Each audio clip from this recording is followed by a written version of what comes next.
So for the launch of Red Thunder, we decided to take a break from assembling a whole pile of models and making videos and play a quick Total War battle report.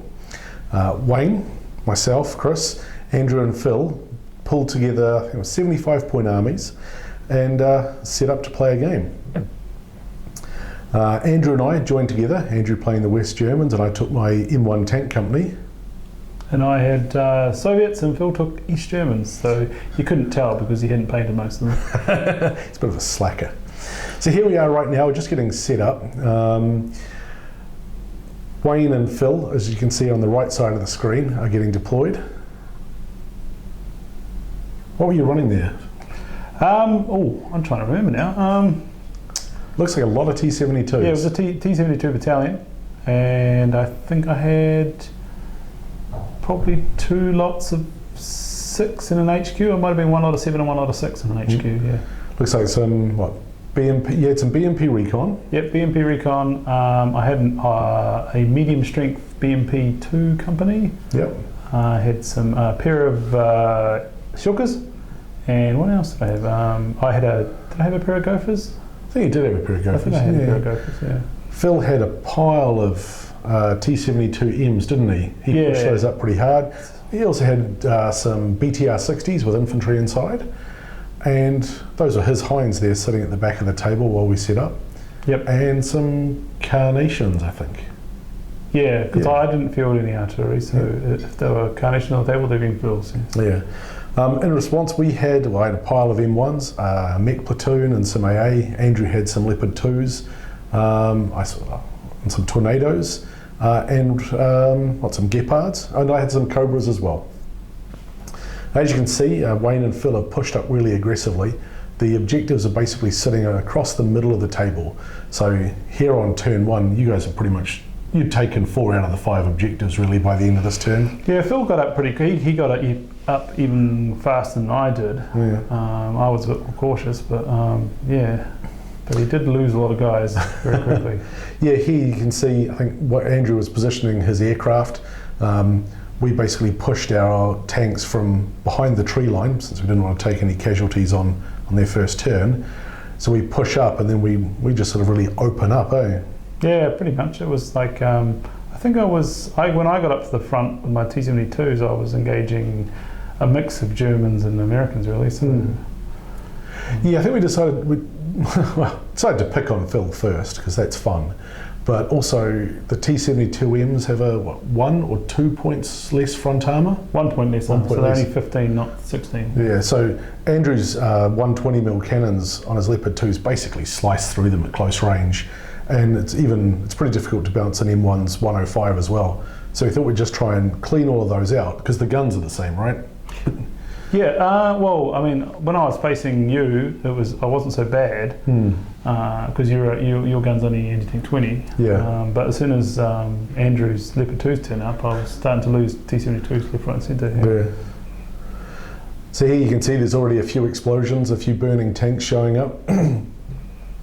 That must be, so you got your reserves coming to ambush the Gepards.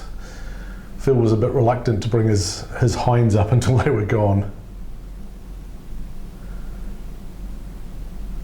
You can see, just with so many tanks on the table, making space to push them up. Yeah, because of the buildings in the middle of the table, I was having real trouble trying to get some guys to shoot, so it was all a bit crammed in there really. Yeah. I was trying to breach my left flank to try and get past Chris's guys there so I could actually have somewhere to move. As you see, there's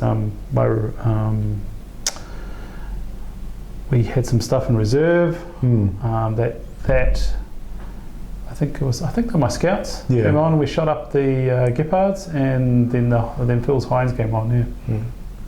Yeah, when we set up the table, we decided to just make what we thought looked like a fun table to play on, and then work out what the mission was. So the built-up area in the middle happened to sort of clog up the battlefield a little bit, but it actually made it interesting in terms of how to fight around it. Yeah. I think it probably played into your hands a little bit. You were bottlenecked to come at us. At the same point, with all of your infantry in those middle buildings there, it was just, we were reluctant to then push up to try and take the objectives off you, because your infantry would be so close to our tanks. Yeah, I wondered if you guys had actually just pushed across the motorway.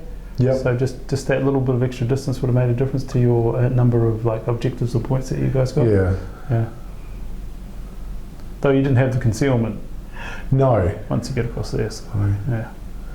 Here you can see Phil's BTRs being very aggressive, going right up the middle.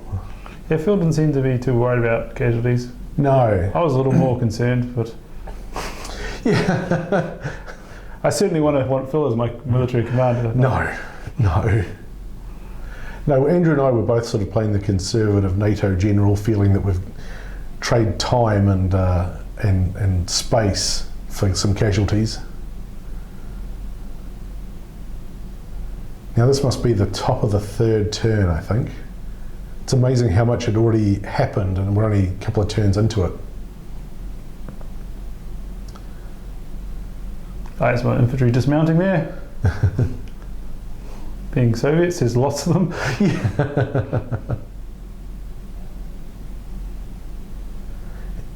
Yeah, your BMPs came on that flank there, and I seem to remember they were a bit unlucky and the Gepards decided to take care of them. Yeah, well, once the Gepards shot back, they were dead. Yeah.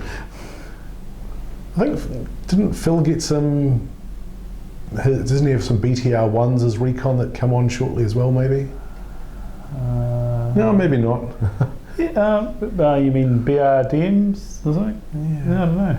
Yeah. We'll see. Yeah, that's a BMP ones, you mean? Yep. Yeah. Yeah, I'd been getting a bit nervous by this point, and I was sort of marshalling my infantry and my dragon teams just to make sure we held on to that rear objective no matter what. Also didn't want a BMP 1 appearing behind my M1s and taking pot shots with its missile.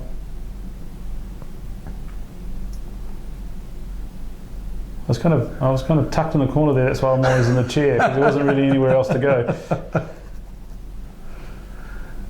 So we're just sort of winding down our third turn now, trying to clean up as much of Phil's forces as we can.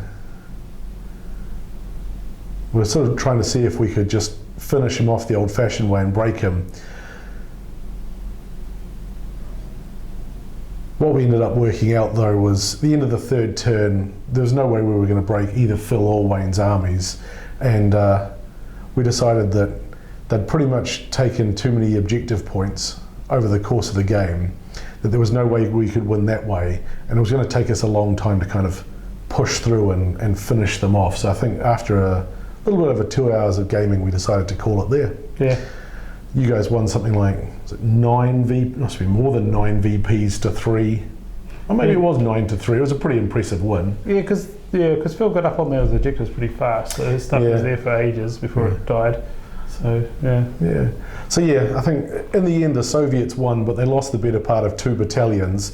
You'd hope there'd be some reinforcements coming to hold the whole left. Yeah. Oh, I hope you enjoyed the battle report. It was a pretty quick one, trying something new. Let us know in the comments below, and we might try and produce a few more of these for you in the future. Yeah, see ya.